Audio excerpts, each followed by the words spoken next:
এহাল অসহায় যুৱক যুৱতী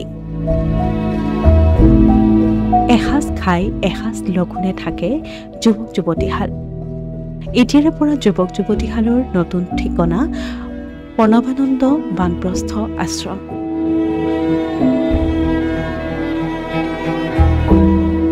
কামপুৰ তেতেলীখৰাৰ এহাল অসহায় যুৱক যুৱতী।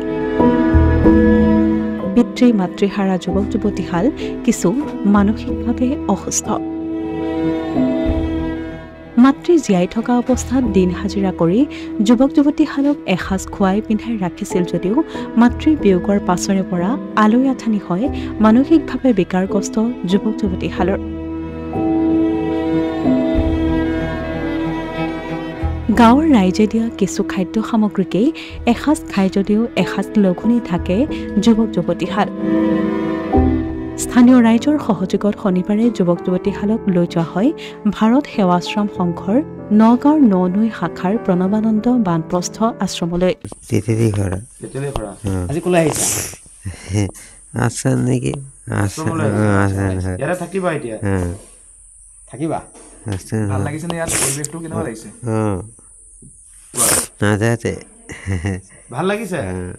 এতিয়াৰে পৰা যুৱক যুৱতীহালৰ নতুন ঠিকনা প্ৰণৱানন্দ বানপ্ৰস্থ আশ্ৰম।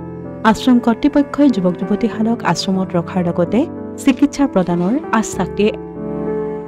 আমাৰ ভাৰত সেৱাশ্ৰম সংঘৰ নৰ্থ ইষ্টৰ যোনে দায়িত্বত আছে পূজ্যপাত স্বামী সাধনানন্দজী মহাৰাজাৰ নিৰ্দেশত আমি কামবিলাক কৰি আছোঁ। তেখেতে গোটেই আমাৰ নৰ্থ ইষ্টৰ ইনচাৰ্জ। আমাৰ ইয়াত ভাৰত সেৱাশ্ৰম সংঘই ননৈ শাখাত এইটো হ'ল অসহায় মানুহৰ কাৰণেই এইখিনি জেগা যাৰ কোনো নাই পৃথিৱীত, এই দুনিয়াত যাৰ কোনো নাই, তাৰ কাৰণে আমি ইয়াত ব্যৱস্থা কৰিছোঁ। আমি সকলো ৰাইজৰ ওচৰত আমি বিচাৰোঁ যদি আপোনালোকৰ ওচৰ চুবুৰীয়া অঞ্চলতে তেনেকৈ মানুহ থাকে আমাক খবৰ দিব। যেনেকৈ আজি লৈ আহিছোঁ তেনেকৈ মানুহ আমি যদি খবৰ পাওঁ আমি আনি তেখেতৰ ভাৰত সেৱাশ্ৰম সংঘ সদায় সমাজৰ কাৰণে, দেশৰ কাৰণে, ৰাইজৰ কাৰণে আমি আছোঁ।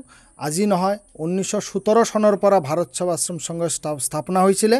আজি 100 বছৰৰ ওপৰৰ পৰা আমি সমাজৰ সেৱা কাম কৰি আহিছোঁ। আজি ক'ৰ পৰা আনিছে? আজি তেতেলীখৰা বুলি কামপুৰৰ তেতেলীখৰাৰ পৰা আমি এই মানুহ দুইজনক লৈ আহিছোঁ। ভাই ভনী হয়, তেখেতৰ কোনো নাই। মা আছিলে, ঢুকালে কেইদিনমান আগত। এতিয়া তাত দেখিবলৈ কোনো নাই। আজি মই সুধিলোঁ যে অহাৰ টাইমত যে তোমালোকে আজি কি খাইছা? বোলে কালি 3 দিনৰ পৰা চাহ খাইহে আছে, ভাতটোও খোৱা নাই। লাগিলে আপোনালোকে সুধিব পাৰে। অসমীয়া প্ৰতিদিন ডিজিটেল সংবাদ, কামপুৰ।